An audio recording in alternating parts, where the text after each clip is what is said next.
Bienvenidos nuevamente a Tercera Opinión. Hoy vamos a hablar de tres cosas que pueden pasar en tu vida que pueden hacer que dejes de creer en Dios, que te apartes de Dios, que reniegues de Dios, pelees con Dios, al igual que me pasó a mí, que peleé en dos, tres ocasiones. Creo que estas tres razones las viví en carne propia, que llegaron a mi vida, las creí y me hicieron apartarme de Dios, a no creer en Dios, a estar peleado con Dios.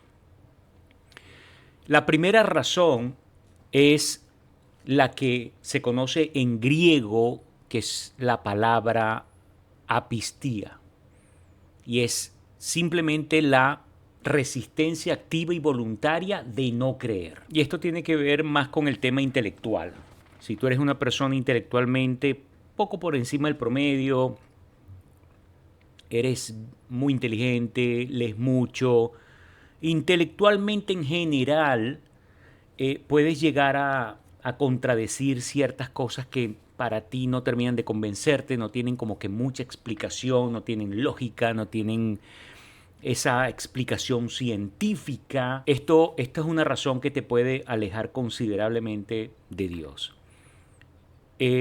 Hay cosas que se pueden explicar, otras que no se pueden explicar y punto. Esto también se debe a que le das mucha cabeza al intelecto del hombre, pero no buscas suficiente en la palabra de Dios. Si buscaras suficiente información en la palabra de Dios, si te atrevieras incluso a prepararte apologéticamente, a estudiar apología, podrías tener otra perspectiva, podrías entender y no cuestionarte tantas cosas. ¿Ok? Así que si quieres evitar esto, estudia apologética, estudia la palabra, reúnete con personas que conocen del tema si no quieres estudiar. Eh, Investiga con estas personas que estudian teología, apologética, etcétera, ciertas cosas que te puedan incomodar, inquietar, que no tienen esa respuesta intelectual, para que te quedes tranquilo, puedas conocer esa respuesta y no saques tus propias conclusiones. Este tema realmente termina perjudicándote a ti, es peligroso. La segunda razón son las aflicciones de la vida, el dolor, el resentimiento, el maltrato, lo injusto. Aquí caemos en ser más justo que otros o incluso algo peor, más justos que Dios. ¿Cómo es posible? Empezamos a cuestionarnos. ¿Cómo es posible que le haya pasado esto a fulano? ¿Cómo es posible que ese bebé, ese niño, ese anciano inocente, esta persona, estas familias, cómo es posible que le hayan quitado el vivir a fulano? Y pare de contar. Empezamos también a cuestionarnos sobre esas injusticias. Ustedes saben cómo Dios describe la justicia del ser humano, como un trapo inmundo. Ustedes se pueden imaginar un trapo inmundo como un trapo sucio, aguas metido en un tobo, en un balde, en un pote, con agua sucia, asquerosa. Pero bíblicamente un trapo inmundo era el trapo que era como una toallita sanitaria que se ponía la mujer. En esa época se ponía un trapo y se apartaba de la familia para mientras tenía su periodo. Ese trapo, ese trapo es el trapo inmundo del que habla la Biblia. Y así es nuestra justicia. O sea, nuestra justicia vale nada. Nada. Entonces tenemos que tener cuidado con ese tema. Muchas veces queremos jugar el papel del juez por encima o igual que Dios, dando justificaciones o quitando justificaciones a una cosa y a otra. Mucho cuidado. Terminas perdiendo tú, terminamos perdiendo nosotros. Todas las respuestas están en la palabra. Hay que saberlas buscar, hay que estudiarlas, hay que buscar ayuda. Estudiar la palabra sin una estructura adecuada puede llegar a ser peligroso en el aspecto de que podemos quitar el contexto de toda un libro o de un versículo o de un capítulo de un libro, etc. Muchas veces nos agarramos de un solo versículo y entonces allí nos enfocamos. Hay que tener mucho cuidado con eso. Y la tercera y última razón para este video, porque hay montones, cantidad de razones más, pero aquí vamos a hablar de estas tres principales razones. Es la parte del sufrimiento, ¿ok? De la aflicción de la vida. Porque Dios permite que yo sufra, porque Dios me quitó a mi familiar, porque Dios no salvó a fulano, porque me botaron del trabajo.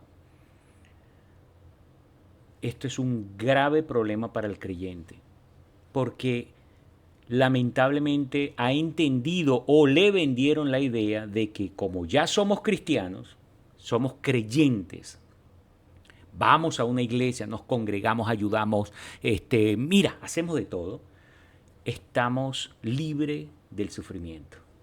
Es como sentimos y nos han vendido la idea como que Dios pone toda su mano encima de nuestras vidas para que no sea tocada.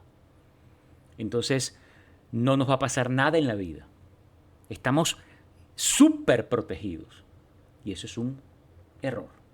Eso es un error. Dios jamás prometió que no tendríamos problemas en la vida. Jamás. Cree en mí y tus problemas se acabarán.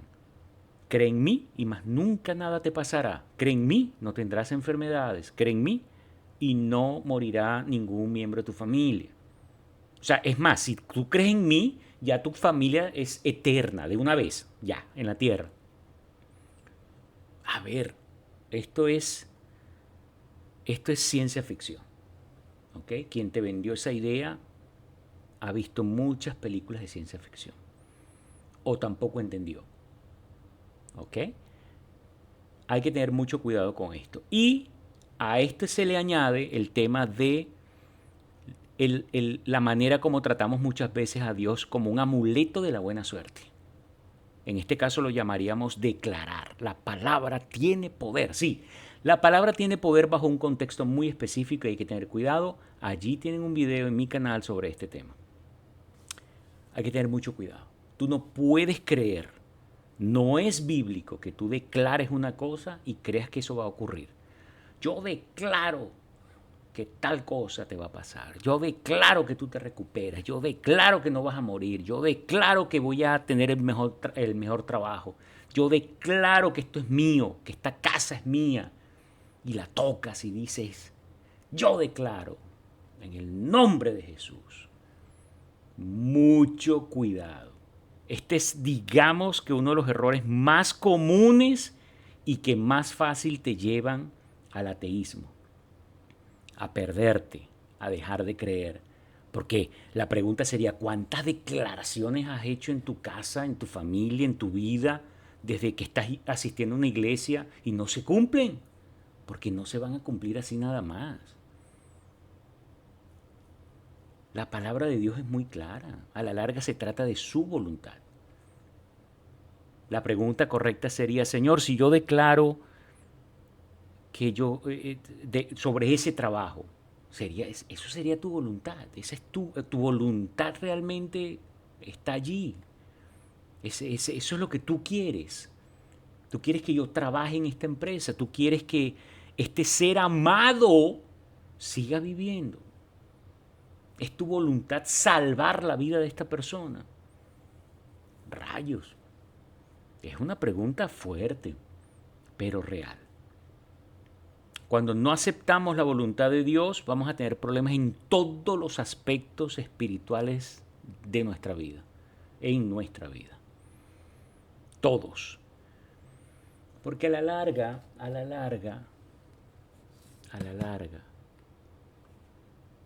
de eso se trata, de su voluntad. Y su voluntad muchas veces la vemos como, eso no es lo que yo quiero. Pero Él dice que su voluntad es buena, agradable y perfecta, sin que nos llegue a gustar o estemos o no de acuerdo. Pero es así. Así que, bueno, conclusión del video. Evita estos tres puntos. Si tú ves que ya estás entrando en uno de estos puntos, busca ayuda espiritual, habla con tu sacerdote, con tu pastor, con tus líderes, busca gente sabia. No solamente quien te cae bien, que es muy nice, que chévere esta persona, sino personas que tú sabes que están preparadas con la palabra, que tienen una base por lo menos básica de teología, de apologética, pero lo más importante, que por sus frutos tú puedas saber que esa persona camina o trata de caminar con Dios. Eso te va a dar una muy buena señal para saber si puedes hablar con esa persona con respecto a estos temas. Pero busca ayuda. No permitas que llegue a un punto en que ya te alejes, te apartes. Porque igual que me pasó a mí, por temas de intelecto, por creerme también el cuento de que si estoy con Dios nada pasa. Caí en esto y la vida me daba duro aquí. Yo, vamos, no importa, vamos. En el cuello aquí duro hasta que llegó un momento en que ya no pude. Ya no pude. Y cuando llega ese momento pueden ocurrir una de dos cosas. O te rindes, te humillas, pides perdón, regresas a casa y tomas tu cruz. O te pierdes completamente. Te pierdes completamente. Y esto es terrible. Esto es lo que llamamos el pecado sin perdón. La blasfemia contra el Espíritu Santo. Y no es otra que simplemente haber endurecido tanto tu corazón que ya tú ese cuento ya no te lo comes. Y empiezas a hablar muy mal de Dios, del Espíritu Santo, etcétera, etcétera, etcétera, y puedes terminar muy mal. Porque lo que escuché yo hace mucho tiempo fue, juguemos a esto. Si tú no crees en Dios, bien. Y si crees, también. Pero, ¿qué sucedería si tú mueres y te encuentras con que efectivamente existía Dios? Y eres salvo. ¿Ok? Y el otro escenario, ¿qué pasaría si mueres y te das cuenta que existía Dios, pero no eres salvo? A ver, es un tema que no estaría mal que te plantees. Así que bueno, hemos llegado al final del video. No olvides suscribirte, darle manito hacia arriba. Quiero que me dejes cualquier pregunta, cualquier comentario y nos vemos en un próximo video.